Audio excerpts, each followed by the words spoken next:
Shalom, Bapak Ibu yang terkasih di dalam Tuhan Yesus. Kita bersyukur kita masih ada di tempat ini dan dimanapun kita berada melalui ibadah online ini. Mari kita memuji Tuhan, kita menyembah Tuhan. Kita angkatlah satu pujian, Dia Raja.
Kita untuk masuk menyambut firman Tuhan. Mari kita angkat satu lagu pujian. Kita mau jadi suku, mau jadi seperti-Mu.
mendengar firman Tuhan yang semata akan disampaikan oleh hambanya.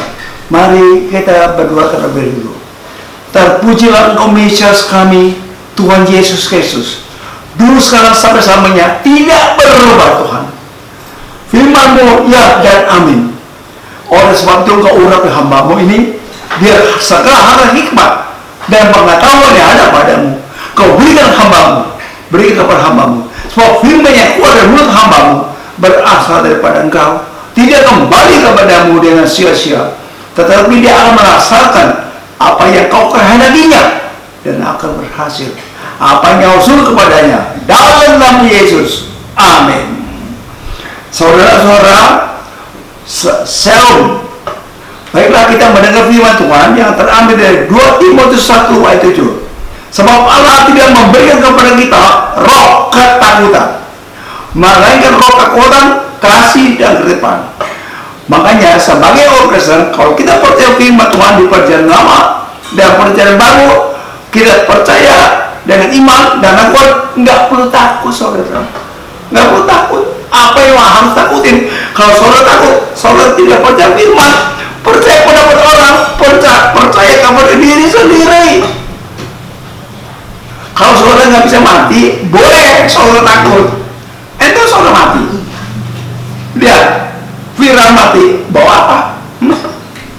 Selama dia hidup, dia kaya raya, banyak ahli ujungnya, bisa lawan si Musa. Musa disertai oleh Tuhan Yesus, bisa lawan. Lihat, laut terbelah, laut merah, Red Sea, menjadi jalanan. Orang Israel nyebrang. Siapa yang buat laut terbelah? Sampai sekarang nggak ada manusia yang membuat laut terbelah jadi dua, nggak ada. Sampai mampus juga nggak ada. Ini adalah tangan Tuhan.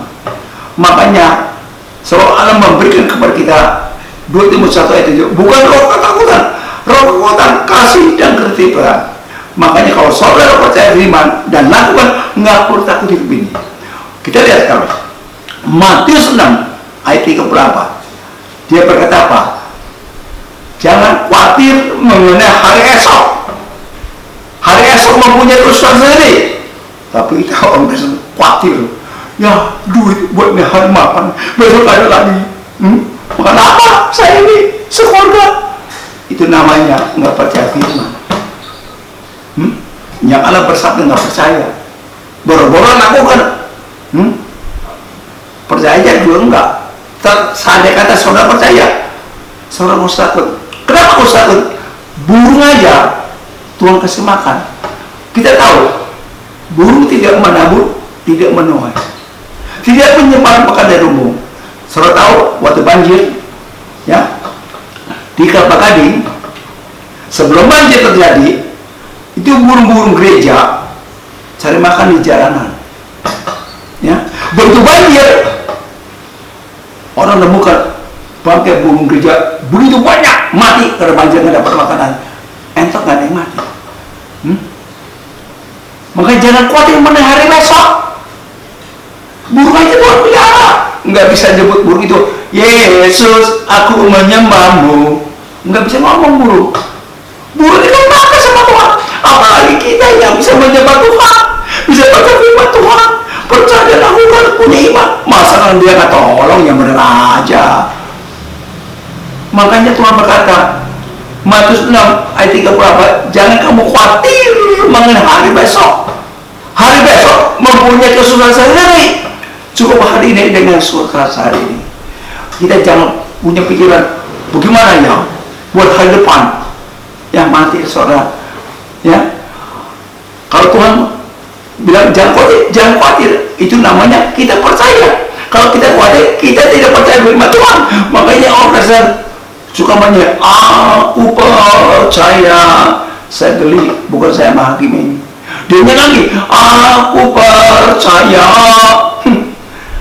Lu percaya, kalau hidup susah, lu bisa nyanyi begitu, aku percaya Tuhan memberi makanan, pelihara hidup kamu, sekeluarga, percaya apa enggak? Nah, kalau kita percaya, kita nggak usah takut. Ya, kita lihat, kalau kita takut, nggak percaya firman Tuhan dan lakukan, kita ambil Ayub 3 ayat 25-26. Apa yang ku takutkan, itulah yang menimpa aku. Apa yang aku cemaskan, itulah yang menentang aku. Aku tidak dapat ketenangan dan keteraman. Kegelisahan yang timbul dalam diriku. Banyak orang nggak bisa tidur tiap malam. Pikiran apa? Cari duit. Bukan cari firman Tuhan. Duit itu nomor satu. Ini udah salah set. Ya, kalau kita hidup percaya Yesus, pertama cari firman Tuhan. Bukan cari duit buat keluarga kita, nggak ada gunanya. Cari firman Tuhan. Otomatis kebutuhan kita dalam rumah tangga dicukupi oleh Tuhan. Ya, banyak orang sedang malam ini nggak bisa tidur. Kenapa? Mikirkan duit besok terakhir buat beli makanan. Lusanya tidak ada duit, itu mati. Ya nggak bisa tidur. Makanya banyak orang pergi ke psikiater akhir jiwa. Begitu dokter berkata akhir jiwa, coba saudara ceritakan. Wah, dia cerita sejam, 2 jam, 2 jam setengah, 3 jam. Jadi dokter dengerin, pikirannya kemana-mana. Kenapa pikirannya kemana-mana? Nggak ada gunanya gua ngomong sama dia. Paling banyak dikasih obat tidur. Nah, kalau obat tidurnya udah habis, nggak bisa tidur lagi, ya sampai mati. Saya menilai orang. Waktu saya tinggal di tangki di rumah papa saya, datang seorang naik mobil Mercy, ya, anak muda pakai mobil yang kaya raya. Begitu dia datang sama istrinya, dia masuk rumah saya, jalanannya kayak sempoyongan, mau rubuh. Saya tanya sama istrinya, Bu, kenapa suami ibu masih muda ini jalannya sempoyongan? Pak, 10 tahun tidak kurang tidur, nggak bisa tidur Pak, tiap malam Pak. Jadi saya udah pergi ke dokter dalam negeri dan luar negeri karena dia orang kaya, bapaknya dia juga kaya, ya, tapi tidak bisa menolong. Makanya saya datang kepada Pak Dabrani, saya dengar dari orang, oh bukan saya sembuhkan Yesus. Kalau Bapak percaya, kita lihat, kita main bukti, benar apa bohong, main bukti, ya. Begitu saya berdoa nggak panjang, pendek. Yesus, orang ini bisa tidur. Kau datang untuk menyelamatkan orang ini bisa tidur seperti manusia biasa. Dalam nama Yesus, amin. Mana enggak? Nah, itu orang suami istri, anak muda. Mungkin dalam hatinya bertanya, kok doanya cuma begini, pendek. Yang penting didengar sama Tuhan. Kalau nggak didengar oleh Tuhan, biar kita panjang kayak ucus kebo, nggak ada gunanya, capek berdoa. Berdoa yang penting didengar oleh Tuhan, dijawab sekalipun pendek. Tuhan berkata, kalau engkau berdoa jangan panjang-panjang. Apa yang kau perlukan, jangan seperti orang ahli Taurat. Nah, ikutin saudara, ikutin Tuhan, ya. Kita minta sama Tuhan apa yang kita perlu, ya. Kenapa? Kita nggak boleh khawatir. Sebab Allah membaca tadi 2 Timotius 1 ayat 7, sebab Allah tidak memberikan kepada kita roh ketakutan. Mendengar roh apa? Kesejahteraan, kasih dan sukacita dan damai sejahtera. Nah, kita nggak tahu apa yang terjadi hari besok. Tapi yang kita tahu, cari firman Tuhan dulu. Sebelum kita cari, kita utama Tuhan. Ikuti firman Tuhan. Jangan kamu khawatir mengenai hari esok mempunyai kesenangan sendiri. Maka selalu lihat, benar apa enggak Tuhan pelihara. Kita main bukti enggak firman Tuhan. Si Andi bilang, Pak Dabar bilang, firman Tuhan harus main bukti. Harus main bukti. Kalau nggak ada bukti, ngapain kita percaya? Kenapa kita bilang? Kita boleh kata. Kita lihat Mazmur 49 ayat 16. Dia, aku telah melukiskan engkau di telapak tanganku, tamamu ada di ruang-ruang mataku. Lihat, kita bisa hidup dilukiskan, dikasih nafas dari Tuhan. Bukan kita makan vitamin, makan makanan yang bergizi, bukan, dari Tuhan. Lihat, aku telah melukiskan engkau di telapak tanganmu, tamamu ada di ruang mataku. Maaf, kalau nggak salah, Yesaya 49 ayat 16 salah bicara tadi, ya, bukan masuk Yesaya 49 ayat 16. Makanya saudara, nafas kita dari Dia, apa yang kita takutkan. Lihat orang yang bodoh, ya, saudara nanti lihat, ya, kita baca firman Tuhan yang terambil dari Lukas 16. Tunggu ya saudara. Lukas 16 ayat Lukas 12 ayat 16 sampai ayat 21. Kemudian ia mengatakan kepada mereka suatu perumpamaan, katanya, ada seorang kaya, dengar nih, ada seorang kaya, hartanya berlimpah-limpah, ya. Ia berkata kepada hatinya, apakah yang kami harus dapat melakukan? Nanti saudara baca sendiri dah, ya, sampai ayat yang ke 21. Intinya berkata begini, ini orang kaya tidak bergantung kepada Tuhan, dia bergantung kepada kekayaannya, ya, banyak hartanya, ya, emas, perak, duit banyak sekali. Dia orang kaya. Dia berkata kepada jiwanya, hai jiwaku, ada tersedia makanan yang berlimpah-limpah di rumahku. Engkau bersenang-senang, makanlah, ya. Nah, orang lain kelaparan susah, tidak bersenang-senang. Tapi Tuhan berkata, hei orang bodoh, hei orang kaya, malam hari ini juga aku cabut nyawamu, yaitu mati. Untuk siapakah itu? Lihat, kita tidak mengetahui hari depan, apa yang bakal terjadi, tidak tahu. Kita lihat, benar kita tidak tahu hari depan, yaitu Amsal 27 ayat 1. Jangan menguji diri mengenai hari esok, karena kamu tidak tahu apa yang terjadi hari esok. Juga Yakobus 4 ayat 14 dikatakan, sedang kamu tidak tahu apa yang terjadi hari besok. Hidupmu sama seperti uap yang sebentar kelihatan lalu lenyap. Lihat, ya. Jadi saudara pegang firman Tuhan, ya. Jadi saya tidak banyak, saya sudah kasih tahu sama saudara yang benar saudara lakukan. Jangan salah. Mari kita berdoa kepada Dia. Yesus, kami mengucap syukur atas firman-Mu yang hidup. Engkau tidak nanti bohong kepada kami. Kau berfirman kau akan lakukan di atas bumi sempurna dan segera. Itu janji-Mu. Aku pegang teguh, ya Tuhan. Juga jemaat tempat ini pegang teguh agar firman-Mu. Dia percaya dan melakukan. Dalam nama Yesus. Amin. Saudara-saudara, terimalah berkat, damai, sejahtera daripada Allah Bapa, Allah Anak, dan Allah Roh Kudus. Sebab aku telah berfirman, aku sekali-kali tidak membiarkan engkau, tidak meninggalkan engkau.